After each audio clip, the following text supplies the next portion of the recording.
Olá, bem-vindos para mais um estudo da obra Memórias de um Suicida, mediunidade de Ivone Pereira, de autoria do espírito Camilo Castelo Branco. Estamos no nosso estudo número 65, passando por todas as experiências que Camilo teve no mundo espiritual por conta do seu suicídio, o seu resgate, o seu aprendizado e tudo o que vimos até então sobre a sua recuperação. No último estudo, nós analisávamos as aulas que Camilo teve no curso intensivo que ele está realizando para retornar à Terra, numa nova oportunidade reencarnatória. Vimos então que ele teve as primeiras aulas com Aníbal sobre a vida de Jesus e de seus apóstolos. Depois, com o mestre Epaminondas, eles foram obrigados a enfrentar as suas últimas existências através de uma regressão provocada, e isso lhes causava pavor. Camilo então revelou que o terceiro instrutor iria realizar a parte prática com eles, a fim de que eles estivessem totalmente recuperados para uma nova experiência na carne. Mas antes da terceira fase, do terceiro instrutor, Camilo preferiu descrever os detalhes do segundo instrutor Epaminondas, revelando então as suas técnicas para a regressão. Ele começa então a aula, o Epaminondas, falando da mensagem do Cristo, que foi deturpada, que foi poluída com os interesses da carne, com os interesses dos homens. E por isso, a sua mensagem foi devolvida à humanidade, aos indivíduos, através do Espiritismo. Ele diz então que somente os iniciados tinham acesso à doutrina secreta no Egito e na Índia. Porém, com o Cristo, este distribuiu o ensino sobre a ciência divina para todos os homens, a ciência universal. E a partir do Cristo, todos tivemos acesso às verdades eternas, tendo sido necessário o advento do Espiritismo para que se recuperasse o sentido das palavras do Mestre, bem como se explicassem muitas das questões que o povo da época não estava preparado para entender. Nesse momento, então, que nós encerramos o último estudo e voltamos a ele, como podemos ver desse parágrafo, em que Camilo revela que o histórico da mensagem divina se fez na Terra através de lutas insanas entre aqueles portadores da verdade e aqueles que queriam garantir o interesse passageiro da carne. Os prepostos da luz, então, sofreram essa resistência para com aqueles que preferiam priorizar suas paixões inferiores. Uma luta áspera e constante se travou, que se estendeu por quase 2000 anos, e que de todos os recursos, os obreiros do Messias já haviam lançado mão para instruir os rebeldes com as verdades celestes. Estes, então, teimavam em não aceitar as verdades do céu. Por isso, diz Epaminondas, o instrutor de Camilo, novos decretos foram destinados do mais alto para que este ensino fosse ministrado de forma mais ostensiva, de forma mais direta, com toda a eficiência possível e com toda a clareza também.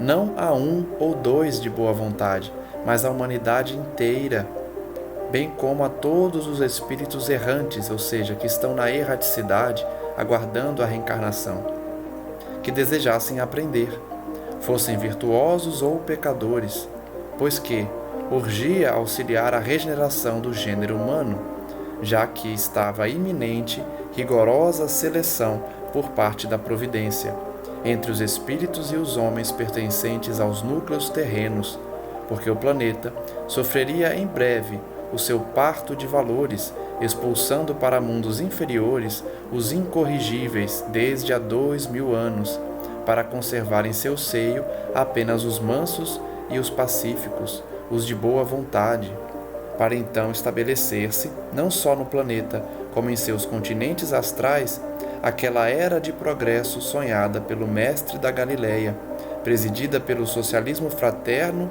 estatuído nos áureos códigos da sua doutrina. Vejamos esse parágrafo extenso, pois ele é muito rico de informações. Primeiro, essa luta dos prepostos da luz contra aqueles que não queriam aceitar as verdades eternas, as verdades celestes.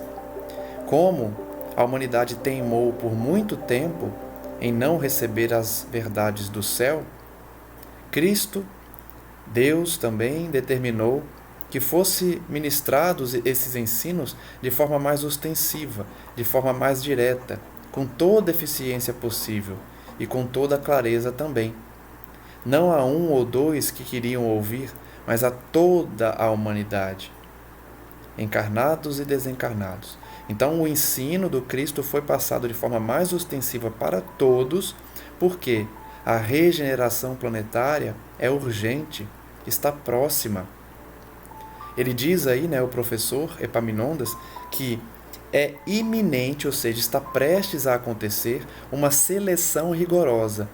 Nós já sabemos que essa seleção já começou, separando o joio do trigo, por parte da providência divina. Então, a seleção já começou, essa divisão entre espíritos encarnados e desencarnados, porque o planeta sofreria esse parto de valores, expulsando os inferiores para mundos também inferiores. Os incorrigíveis desde há 2000 anos, aqueles rebeldes que não querem aceitar as verdades celestes, estes serão direcionados para mundos inferiores, cumprindo-se então a promessa do Cristo sobre os mansos e pacíficos, que estão aí descritos no Evangelho de Mateus, capítulo 5, versículo 5. Bem-aventurados os que são brandos, porque possuirão a terra. Possuir a terra nesse momento de transição, em que os rebeldes são expulsos, são levados a mundos inferiores, e a terra fica, portanto, herdada por aqueles que já querem o bem, os de boa vontade, estabelecendo-se assim a era de progresso sonhada pelo Cristo, que ele chama aí de socialismo fraterno estatuído nos áureos códigos da sua doutrina.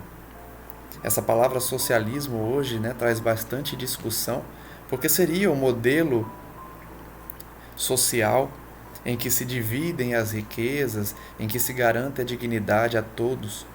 Mas temos inúmeras obras espíritas, inclusive.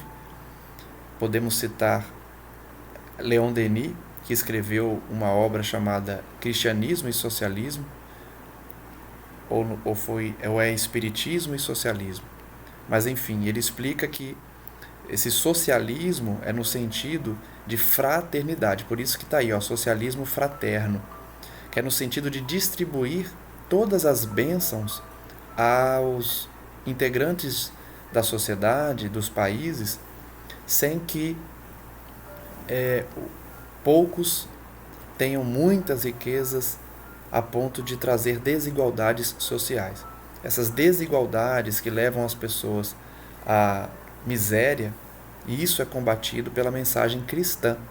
Não significa que o Cristo era socialista, que o cristão deva abraçar teses socialistas que se aproximam do comunismo, que acaba também trazendo muita dor e muito sofrimento, pois a Terra já elencou diversos exemplos, onde os ditadores comunistas, inclusive, fizeram a população passar muita fome e morrer de fome. Não é esse o sentido da mensagem. É o socialismo fraterno no sentido de distribuir não somente bens materiais de forma digna a todos, mas que o Estado garanta, ao menos, uma dignidade da pessoa humana para todos os integrantes da sociedade. Então, esse momento de transição planetária para o instrutor Epaminondas é no sentido de despertamento da humanidade, para que abrace princípios fraternos, em que não mais aceitem que alguém viva na miséria, que alguém não tenha saneamento básico, que alguém não tenha acesso ao mínimo existencial. Essa sim a doutrina do Cristo, que visa uma boa administração pública para que não falte o básico a ninguém. Por isso mesmo, nós receberíamos os rudimentos desse chamado ensino secreto, que na verdade é o ensino sobre a ciência universal, sobre a ciência divina. Rudimentos apenas o bastante para nos fortalecermos para a eficácia da reparação que devemos à lei.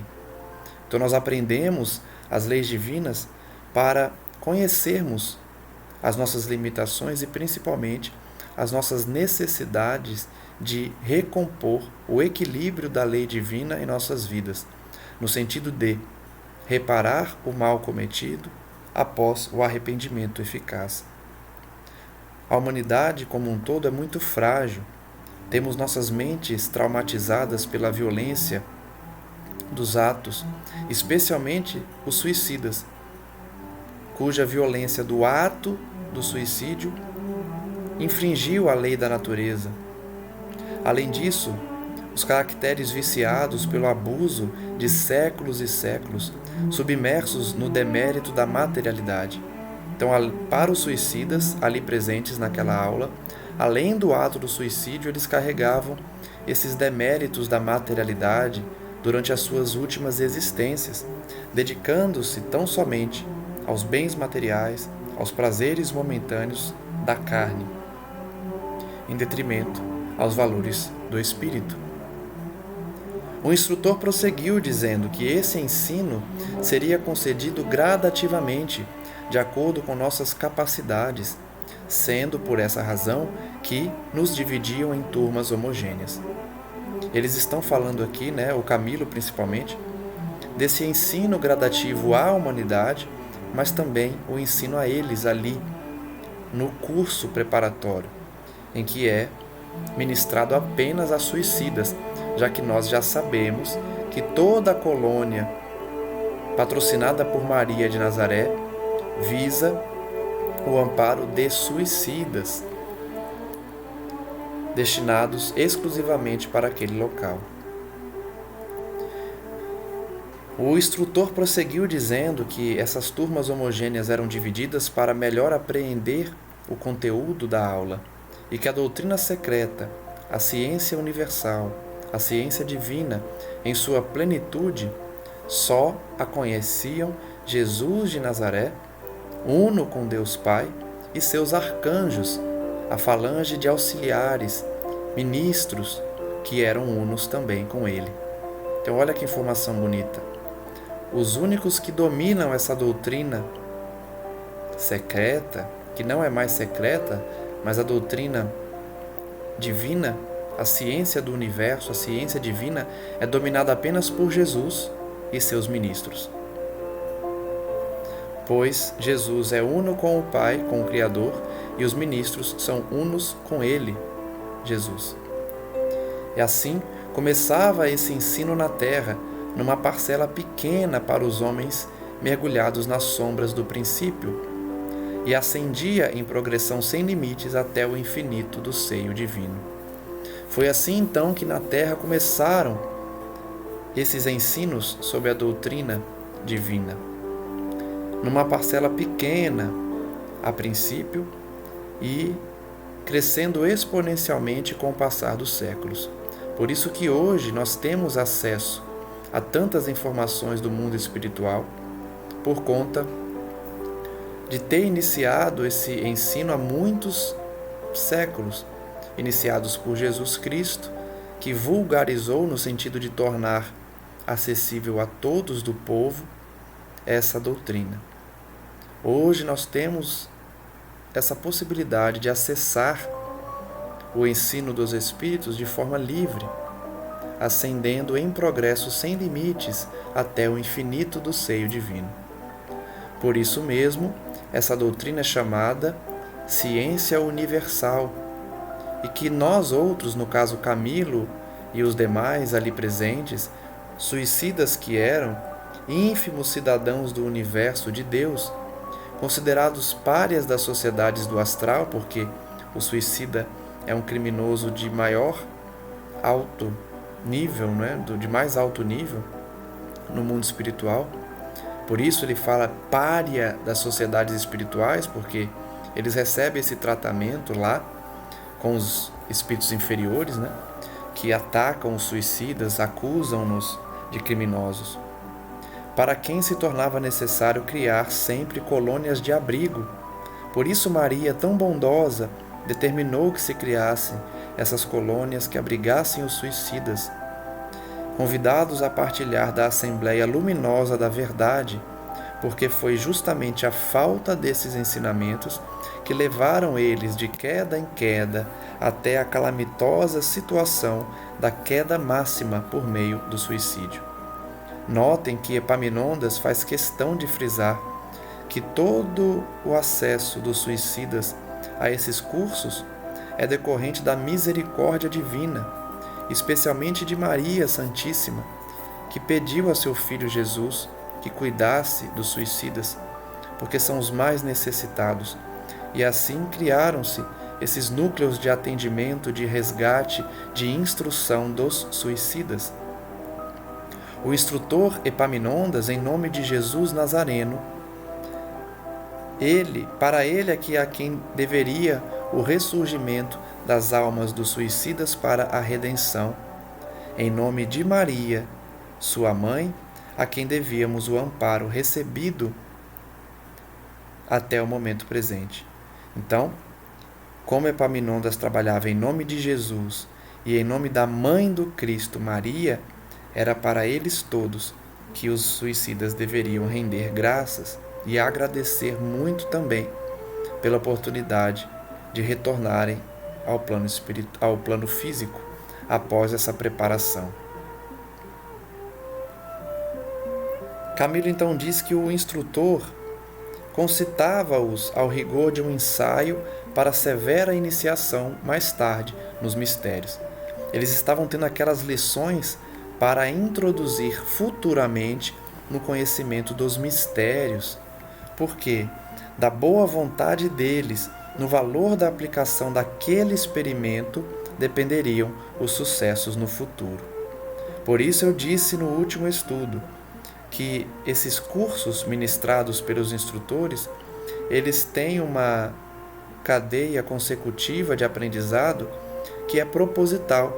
Eles precisam primeiro passar pelo estágio no Hospital Maria de Nazaré, pelas visitas aos núcleos que compõem a colônia, como nós vimos Camilo realizar, depois nas aulas com Aníbal sobre a Boa Nova, sobre o Cristo e seus discípulos, para então entrar na regressão com Epaminondas sobre a origem das verdades eternas, para que no futuro pudessem trabalhar na parte prática para acessarem os mistérios de Deus.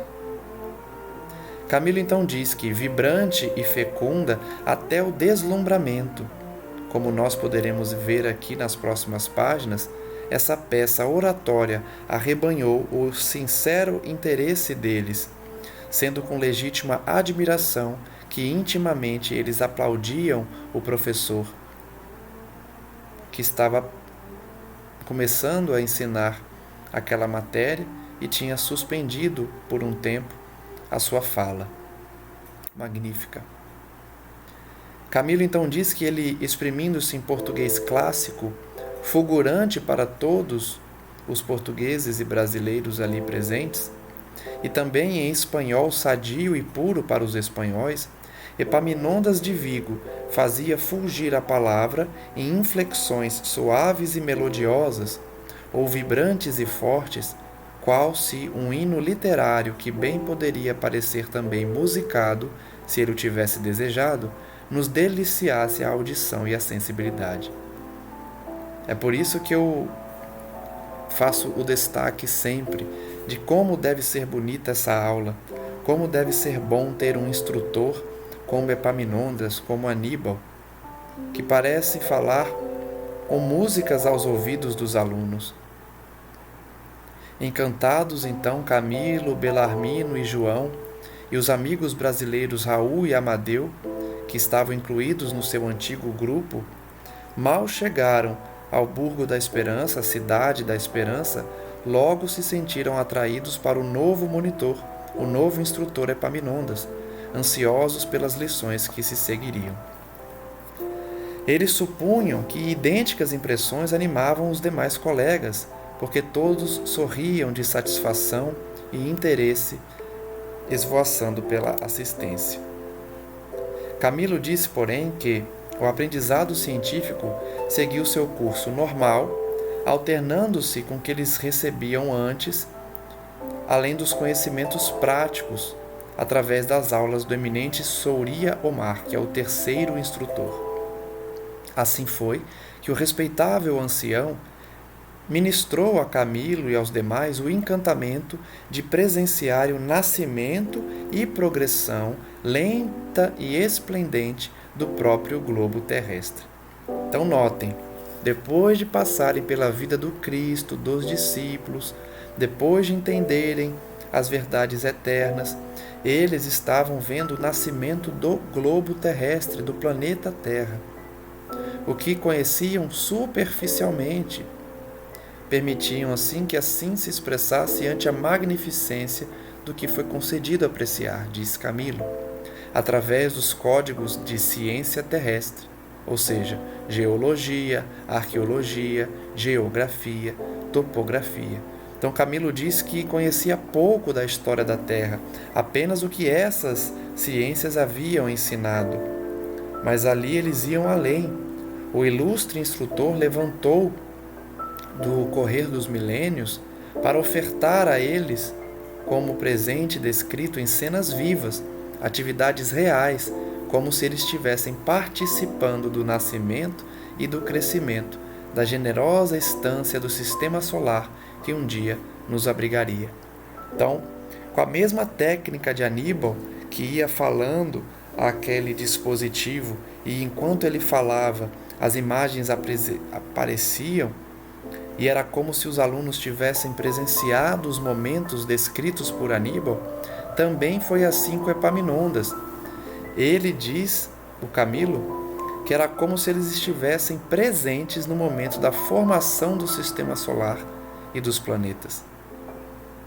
Aquele sistema que um dia abrigaria a humanidade, protegendo a nossa ascensão para o infinito, nos auxiliando no aperfeiçoamento do germe divino que em nós, homens, como nela própria, também palpita.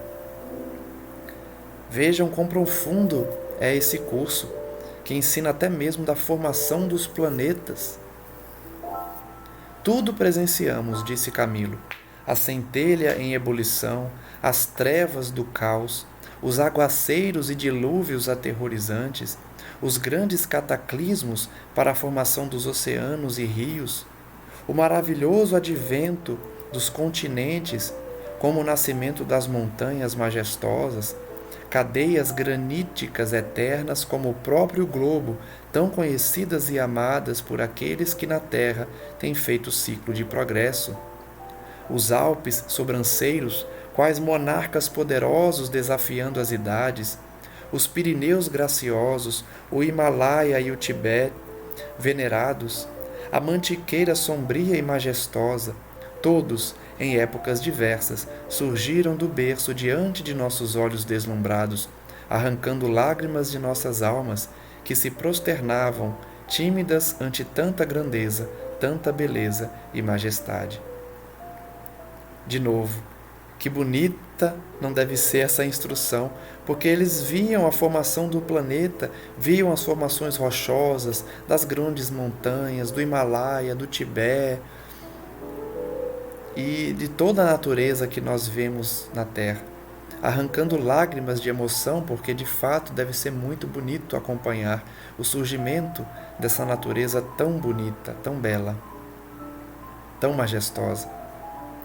Camilo prossegue dizendo que antes disso, em prosseguimento feérico de maravilhas, a luta dos elementos furiosos para o crescimento do pequeno continente do céu, o oceano conflagrado em convulsões pavorosas, sacudindo o seio nascente do mundo imerso em solidão. Então eles estavam vendo a origem do planeta, os cataclismas, as formações, as explosões da lava, do fogo, para que se formassem os continentes. o cataclismo dos ventos e tempestades, a que nada poderá fornecer ao homem ideia aproximada.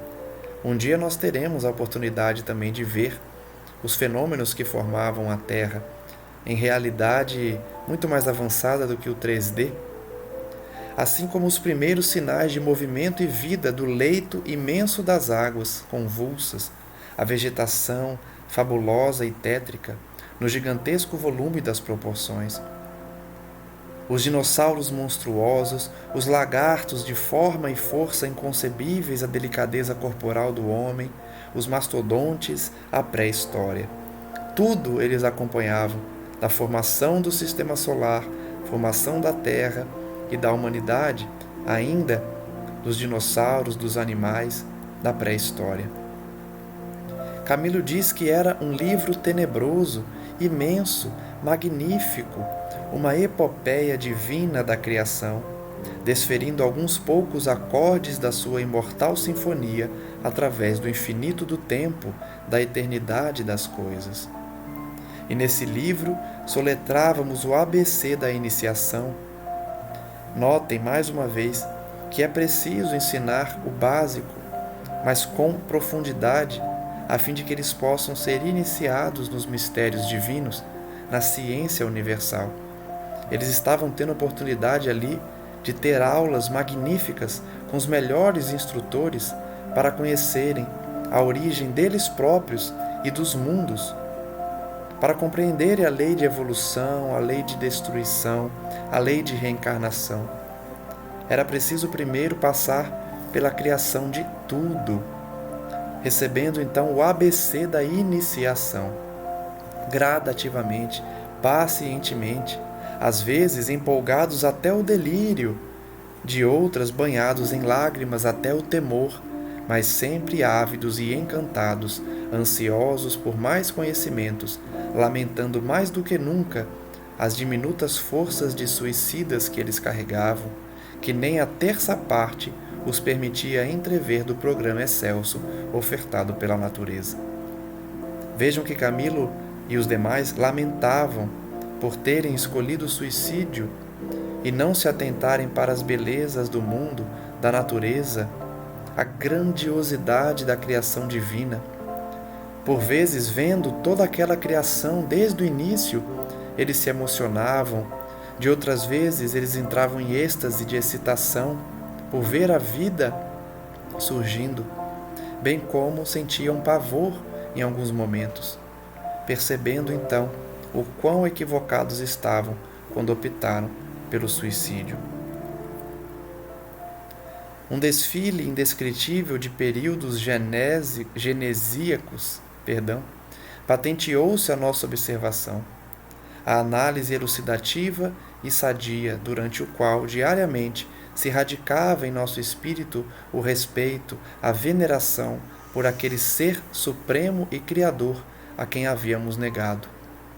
Eles negaram a Deus quando optaram pelo suicídio. E aquele desfile indescritível da criação divina fez com que eles analisassem diariamente para que respeitassem, venerassem Deus, o Ser Supremo e Criador, de quem eles haviam negado, descrido pelas dobadoras dos séculos, mas a quem agora rendiam graças, apavorados e ínfimos, que se faziam sentir frente à grandeza de Deus. Ao passo que também estavam muitos felizes ao se reconhecerem seus filhos, herdeiros da glória eterna do Pai. Veja que processo bonito, processo de redenção de Camilo, processo de conversão, reconhecendo a grandeza de Deus, a pequenez deles, o erro que tinham cometido com o suicídio, mas felizes por fazerem parte da família divina, herdeiros de Deus. Ele prossegue dizendo: aqui eram a flora e a fauna imensa na variedade das espécies. Além, a geologia rica de atrações e encantos, povoando o seio do globo com a multiplicidade mirífica dos minerais.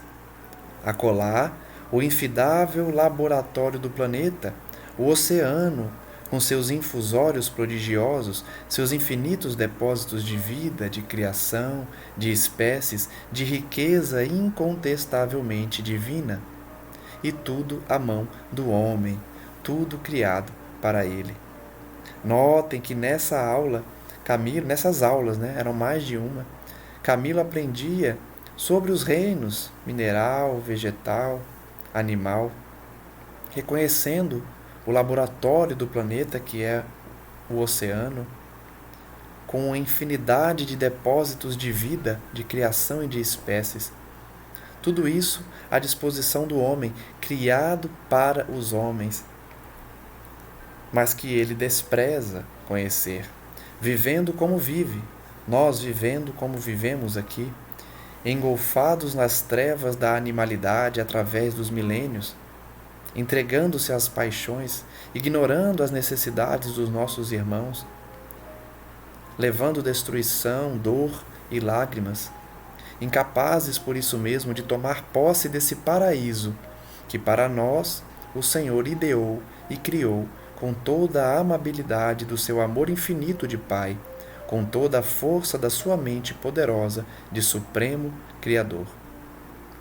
As aulas de Epaminondas então serviam para mostrar a Camilo e os demais suicidas do erro deles em desprezar a vida, desprezar a oportunidade que Deus deu para a nossa ascensão espiritual, bem como refletir também sobre como os homens, a humanidade, despreza a vida espiritual, dando ensejo somente à satisfação dos interesses passageiros e materiais, ignorando toda essa grandeza da criação divina, que atua como Pai, como mente poderosa de Supremo Criador.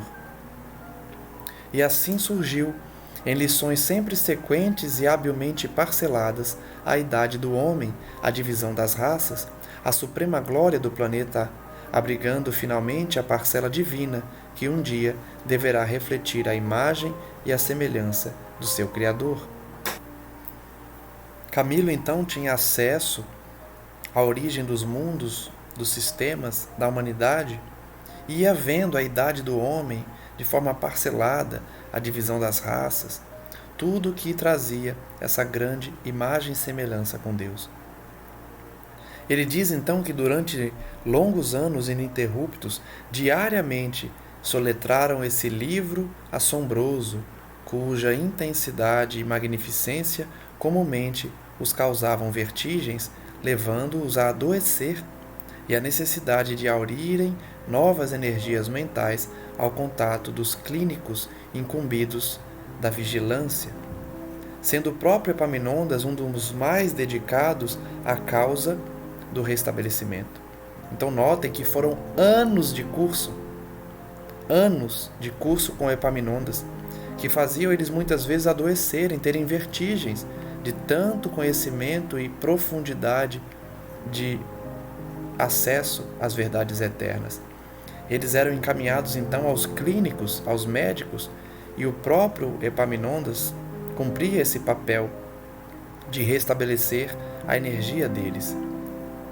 Camilo então diz que depois de anos sem interrupção de aprendizados, às vésperas da volta dele e dos seus colegas à Terra, que agora conheciam desde o seu nascimento, eles perceberam que nada puderam aprender ainda, sendo que todo aquele tempo era apenas para soletrar as primeiras letras do plano material terreno.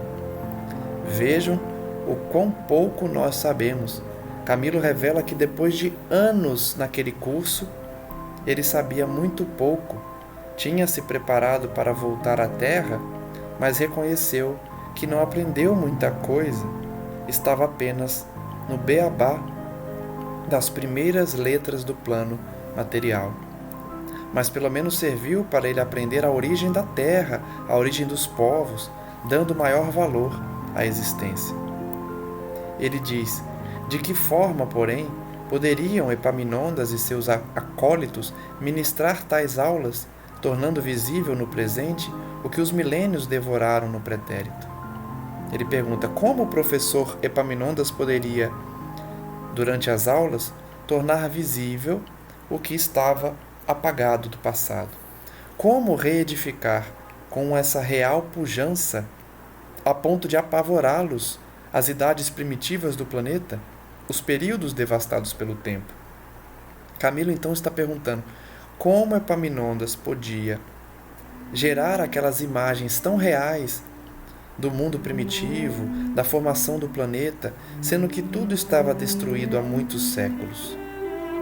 É que vivemos todos em plena eternidade, somos cidadãos do infinito, e para a eternidade o que existe é o momento presente, sem ocasos, sem lapsos. Ela, a eternidade, vive dentro do presente, porque justamente é esta a sua particularidade.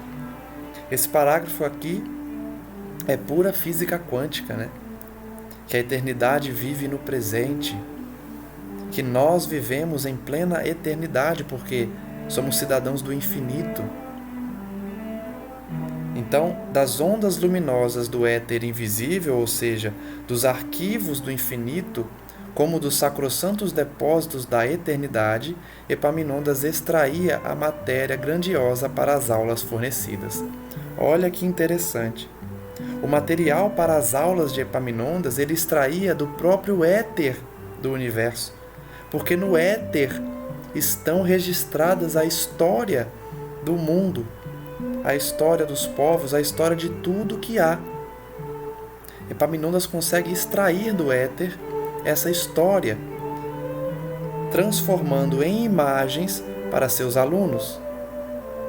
As imagens que se eternizaram, retidas nas ondas vibratórias do éter luminoso, a reprodução do que se passara na Terra desde a sua criação, guardada, fotografada, impressa nas vibrações da luz, como a paisagem na fragilidade de uma bolha de sabão, eram selecionadas pelos magos da ciência transcendente. Veja que interessante essa informação.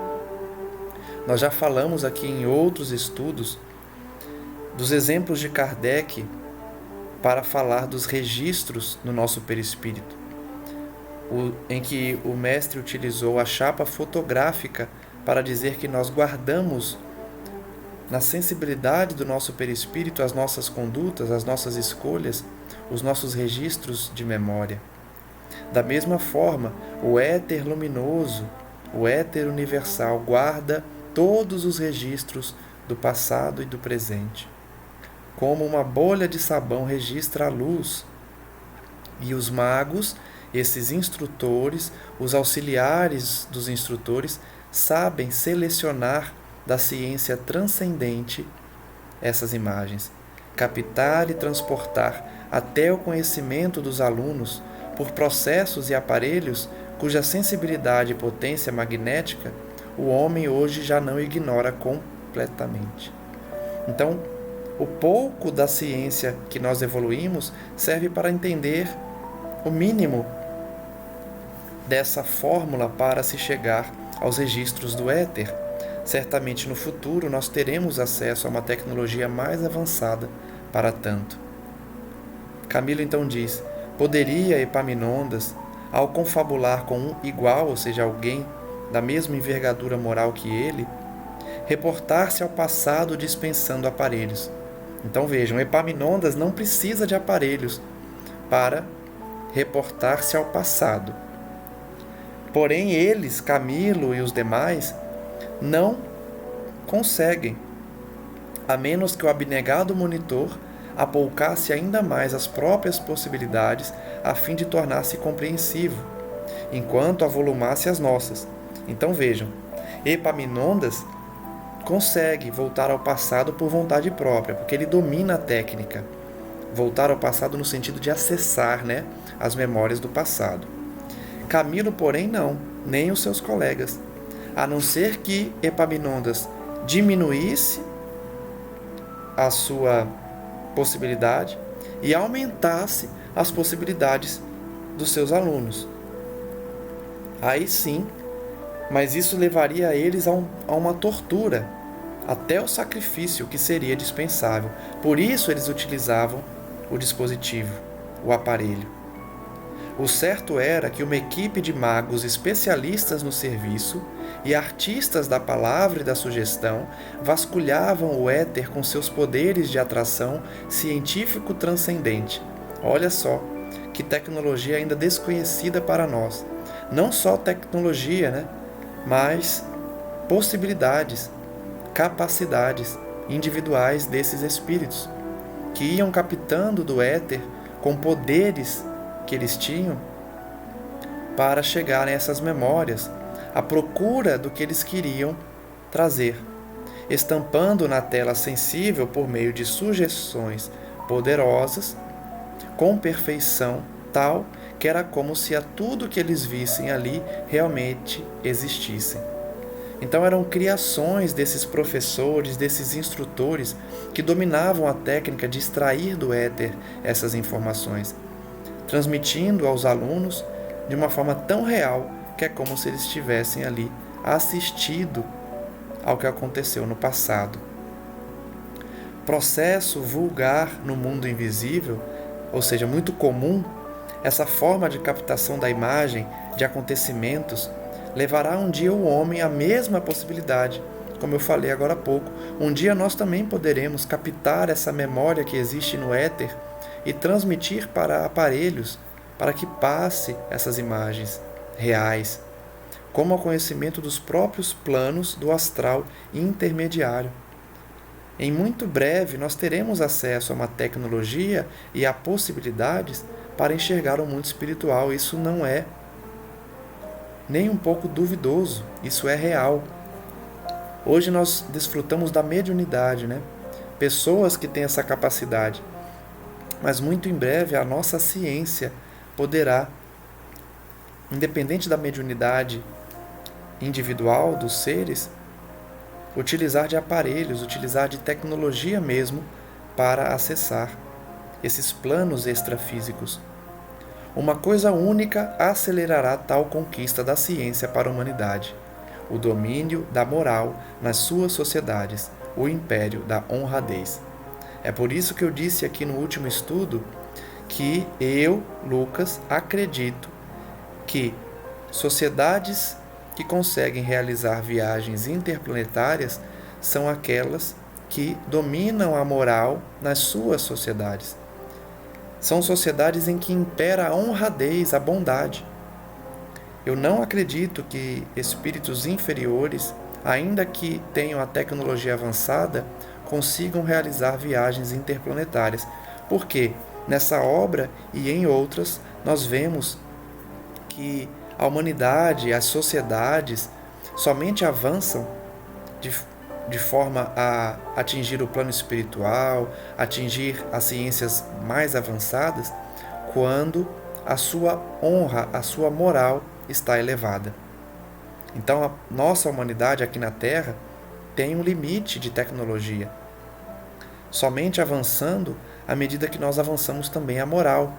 E isso está acontecendo, vai acontecer em breve, uma separação maior do joio e do trigo, e nós teremos essa oportunidade de realizar um boom na tecnologia, uma explosão mesmo de avanço muito rápido em várias áreas da ciência, atingindo então essas tecnologias de contato com o mundo dos espíritos de uma forma mais simplificada e direta, além do domínio de tecnologias que permitam o conhecimento do universo.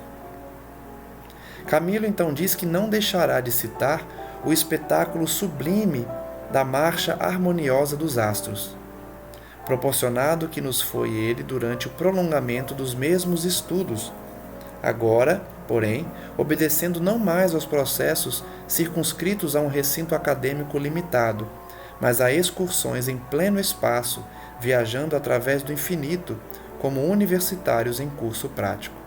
Então Camilo revela que uma parte do estudo do grupo de ensino que ele passou ali foi uma aula prática de viajar pelo universo mesmo, pelos planetas, para conhecer de uma maneira mais direta o que estava aprendendo na sala de aula.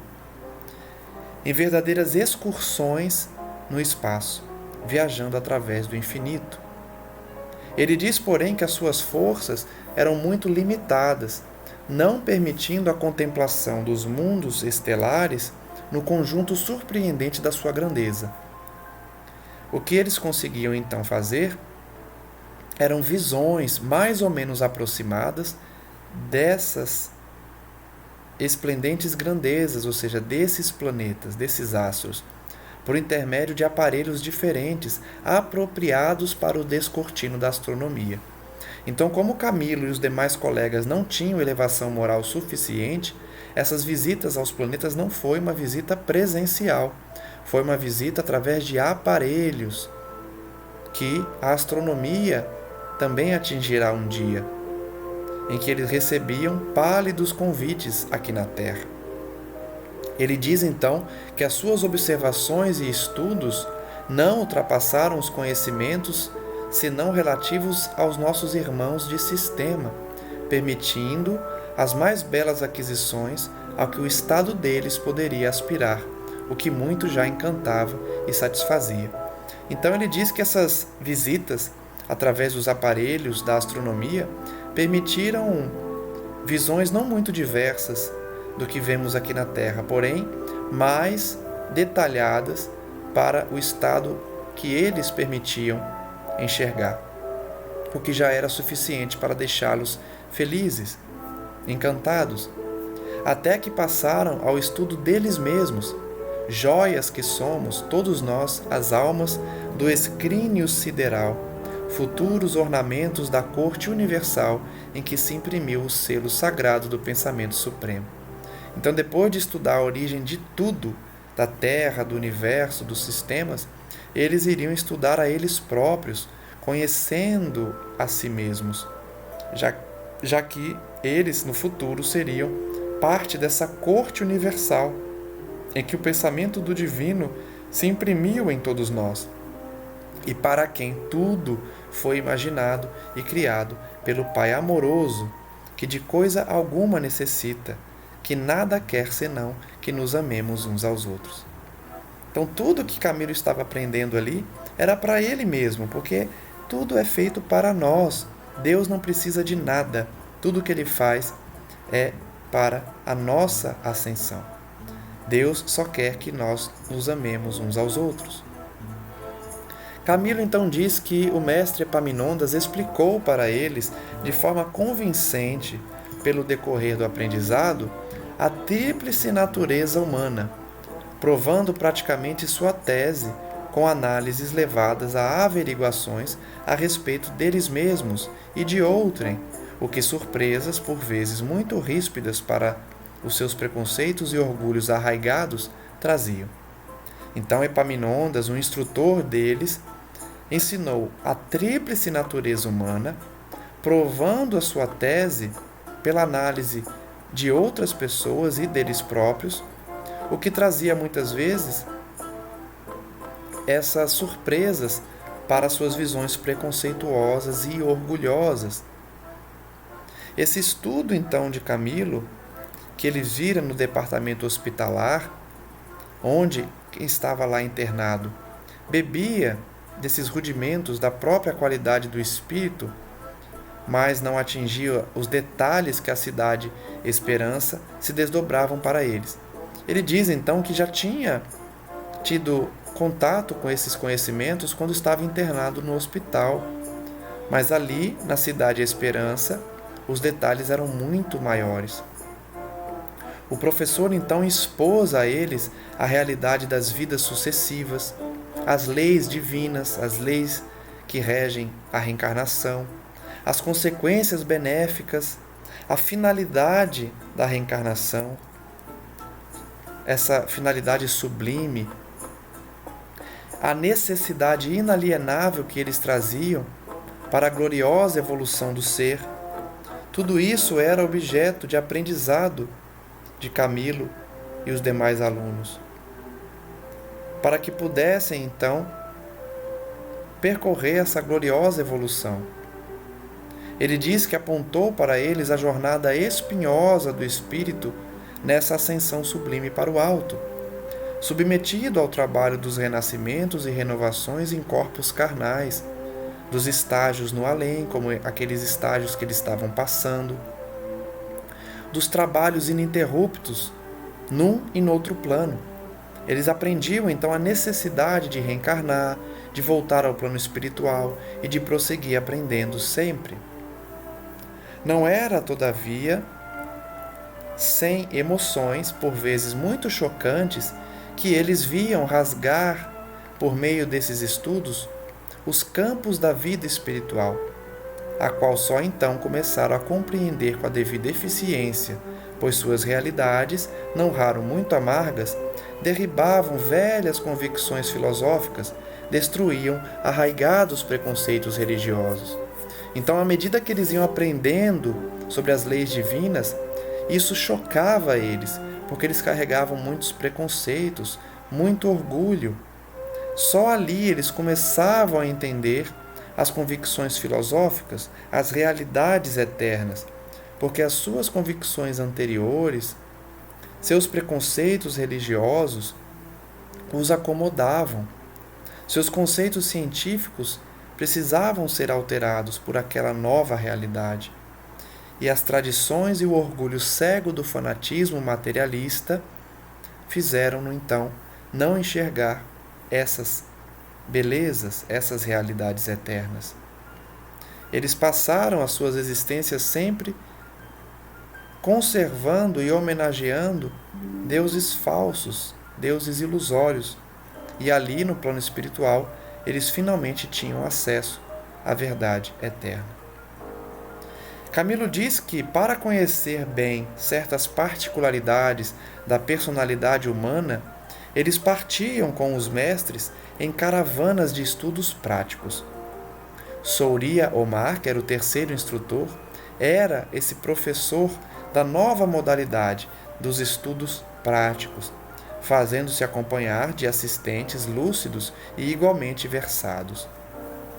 Camilo e os demais então visitavam os departamentos hospitalares, observando, como se fossem estudantes de medicina, a constituição dos corpos astrais dos irmãos ali detidos.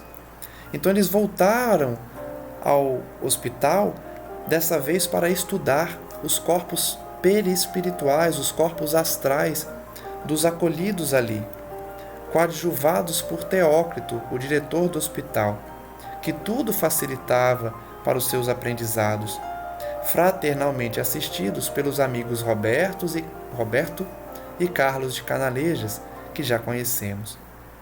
Eles desciam também à terra periodicamente, visitando-a durante anos consecutivos, em estágios de algumas horas, pelos hospitais, pelas casas de saúde, estudando o fenômeno do desprendimento, assistidos por eminentes individualidades da pátria espiritual e também pelas casas particulares e até prisões, à espera dos sentenciados à pena capital de morte, pois deviam enriquecer a mente com análises acerca de todas as modalidades do fenômeno da separação de um espírito do seu temporário invólucro carnal, desde o feto, expulso ou não voluntariamente do órgão gerador materno, até o condenado pela justiça dos homens à morte no patíbulo. O que ele disse aqui? Que esse curso prático fez com que ele visitasse o hospital na espiritualidade, mas também o hospital no mundo físico, além das prisões, à espera daqueles condenados à morte nos países que aceitam essa pena. Porque Camilo estava aprendendo ali todas as formas de morte, todas as formas de desprendimento do espírito do corpo físico. Fazia parte do curso ele aprender todas as modalidades de desencarnação, certamente para valorizar a vida física, já que ele havia se matado, como tantos outros ali presentes. Então eles todos aprendiam como funcionava a dinâmica da vida, a dinâmica da morte também, no plano espiritual e no plano físico, em viagens feitas à terra, aos hospitais, às prisões, para aprender como se dá tanto a ligação do espírito com o feto, como também o desligamento no momento da morte. Ele diz então que cada caráter, cada personalidade ou gênero de enfermidade, como a natureza do desprendimento, nova aquisição de esclarecimentos, por estudos minuciosos e sublimes, eram realizados. Eles aprendiam, então, sempre mais, através das inúmeras experiências sobre desencarnação. Era bem certo que jamais assistiram a qualquer cena de assassinato ou catástrofe. Então eles viam apenas mortes naturais, não viam essas mortes violentas. Chegavam sempre após o drama, a tempo de colher a necessária elucidação. Ele diz que frequentemente eram impostos o doloroso dever de acompanhar o desligamento penoso, envolto em trabalhos de repercussões aterradoras, muros adentro de um campo santo, ou seja, de um cemitério. Então, já no finalzinho do estudo de hoje, vamos analisar essa última parte em que Camilo revela que o estudo prático no plano espiritual, nesse curso avançado, preparando eles para o retorno à vida física, fazia com que eles visitassem os hospitais no plano espiritual, mas também no mundo físico, as prisões, os locais em que indivíduos desencarnavam, inclusive de forma violenta, porém depois do drama, depois da cena violenta. Sendo obrigados, então, a aprender também como se dá o desprendimento doloroso de suicidas, de assassinados, de pessoas que passavam, então, por mortes dolorosas e violentas, para aprender tudo o que pudessem sobre o desencarne. Isso fazia parte do curso. Amanhã, então, nós voltamos a analisar como se dá essa parte prática e quais lições extrairemos de todo esse aprendizado de Camilo e seus colegas sobre a formação da vida, sobre a existência da sociedade e sobre a história da humanidade como um todo. Agradeço a todos que acompanham o estudo e espero vocês no próximo estudo, finalizando, como sempre faço, com uma oração, pedindo à espiritualidade amiga que abençoe a cada um e nos dê o necessário discernimento para apreendermos essas lições e colocarmos em prática, realizando a reforma íntima, a mudança interior que tanto necessitamos para herdar a terra, mansos e pacíficos, não mais rebeldes e desafiadores das leis divinas, a fim de que não sejamos mais uma vez expulsos de um planeta em regeneração, em evolução, buscando mais um passo na escala evolutiva para atingirmos a perfeição relativa junto ao Mestre Divino e ao nosso Criador.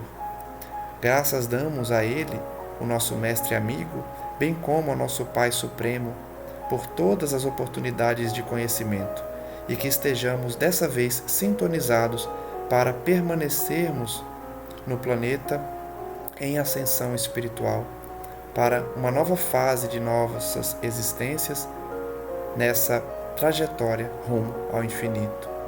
Muito obrigado, amigo Jesus, hoje e sempre, e que assim seja. Um forte abraço a todos e até o próximo estudo.